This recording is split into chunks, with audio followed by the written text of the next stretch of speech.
When my father and I started a company to 3D print human tissues and organs, some people initially thought we were a little crazy.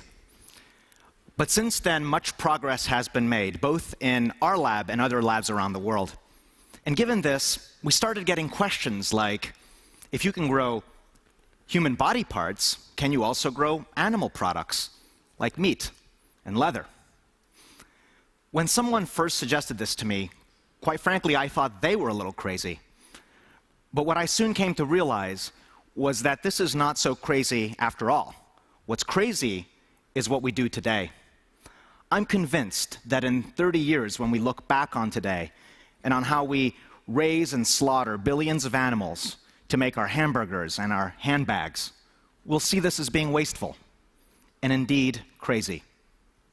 Did you know that today we maintain a global herd of 60 billion animals to provide our meat, dairy, eggs, and leather goods?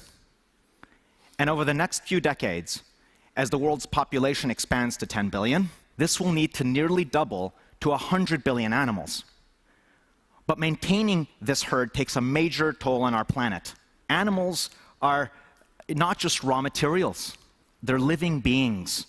And already, our livestock is one of the largest users of land, fresh water, and one of the biggest producers of greenhouse gases, which drive climate change.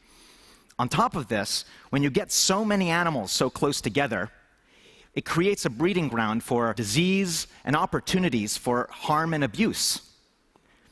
Clearly, we cannot continue on this path, which puts the environment, public health, and food security at risk.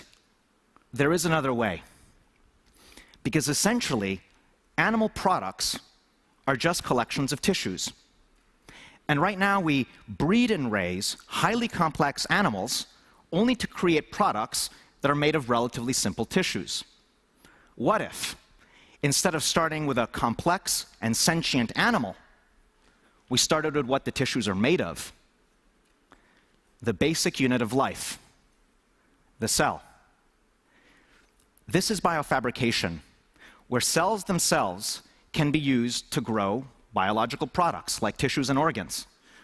Already in medicine, biofabrication techniques have been used to grow sophisticated body parts like ears, windpipes, skin, blood vessels, and bone that have been successfully implanted into patients.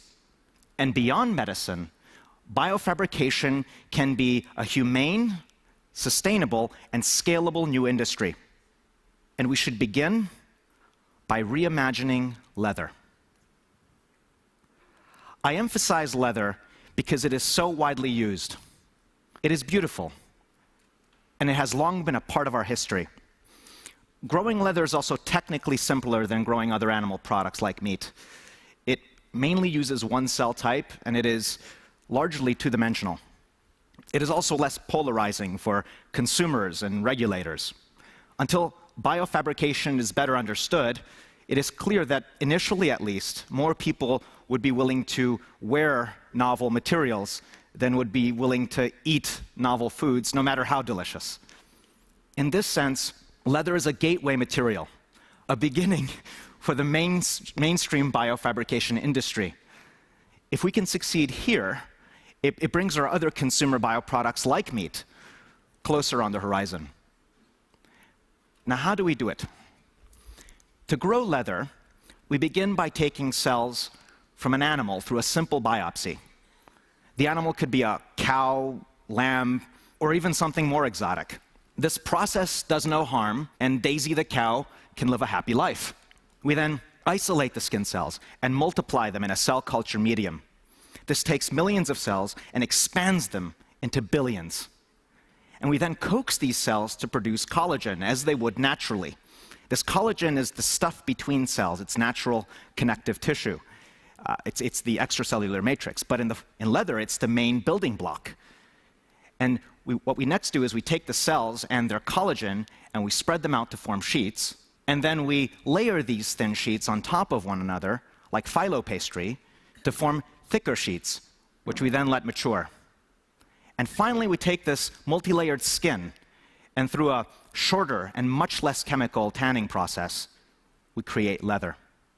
And so I'm very excited to show you, for the first time, the first batch of our cultured leather, fresh from the lab.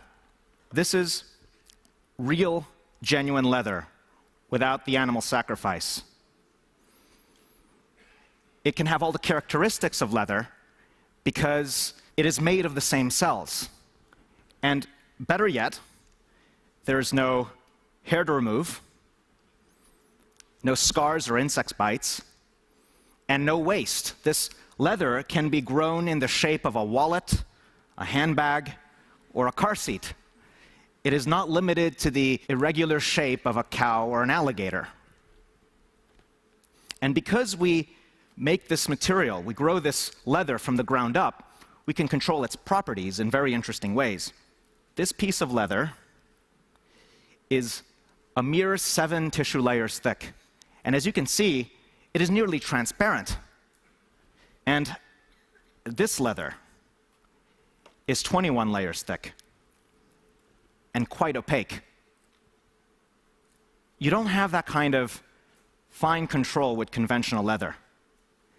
And we can tune this leather for other desirable qualities like softness, breathability, durability, elasticity, and even things like pattern.